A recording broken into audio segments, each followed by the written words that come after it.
नमस्कार, आपको नए साल की हार्दिक शुभकामनाएं। सफलता की पोशाक कभी तैयार नहीं मिलती, इसे पाने के लिए सूझबूझ का हुनर चाहिए। मैं श्रेयस कुलकर्णी आपको एक छोटा सा किस्सा सुनाना चाहता हूँ। एक छोटे गांव में एक व्यापारी और उसकी बेटी रहती थी। इस व्यापारी ने अपना व्यापार बढ़ाने के लिए साहूकार से एक बड़ा कर्जा लिया था। व्यापार में बड़ा नुकसान होने के कारण ये व्यापारी किश्तें सही समय पे नहीं दे पाया। ये देखकर इस विचित्र साहूकार ने एक शर्त पर व्यापारी का कर्जा माफ करने का वचन दिया। ये सुन के व्यापारी बड़ा खुश हुआ, परंतु शर्त ये थी कि व्यापारी को अपनी बेटी की शादी इस बड़े उम्र के साहूकार के साथ करनी होगी। व्यापारी ये सुन के बड़ा अचंभित हुआ और सीधे मना कर बैठा। साहूकार ने व्यापारी के सामने और एक शर्त रखी।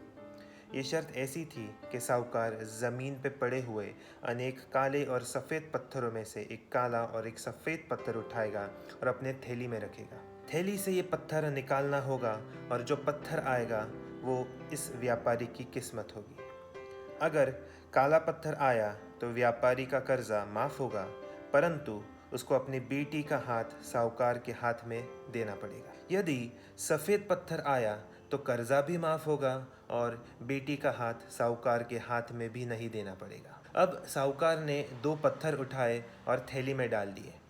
ये पत्थर उठाते समय व्यापारी की बेटी ने देखा कि साहूकार ने तो दोनों काले पत्थर उठाए हैं। अब व्यापारी की बेटी गहरे समस्या में थी और अब उसके पास 3 ही उपाय थे। पहला उपाय ये था कि बेटी साहूकार का भांडा फोड़ दे। दूसरा उपाय ये था कि बेटी अपनी किस्मत मान के साहूकार से शादी कर ले। तीसरा उपाय ये था कि बेटी वहाँ से भाग जाए। परंतु व्यापारी की बेटी बड़ी होशियार थी।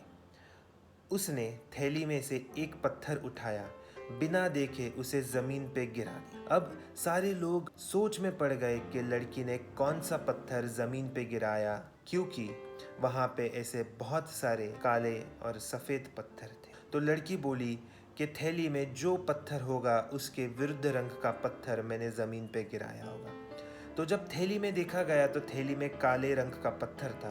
तो इससे ये साबित हुआ कि लड़की ने सफ़ेद रंग का पत्थर नीचे गिराया था और शर्त के अनुसार जो कर्जा व्यापारी का था वो माफ़ हो गया और बेटी को इस साहूकार के साथ शादी नहीं करनी पड़ी। इस लड़की के सूझबूझ के कारण वो इस समस्या का समाधान बड़ी चतुराई से कर पाई।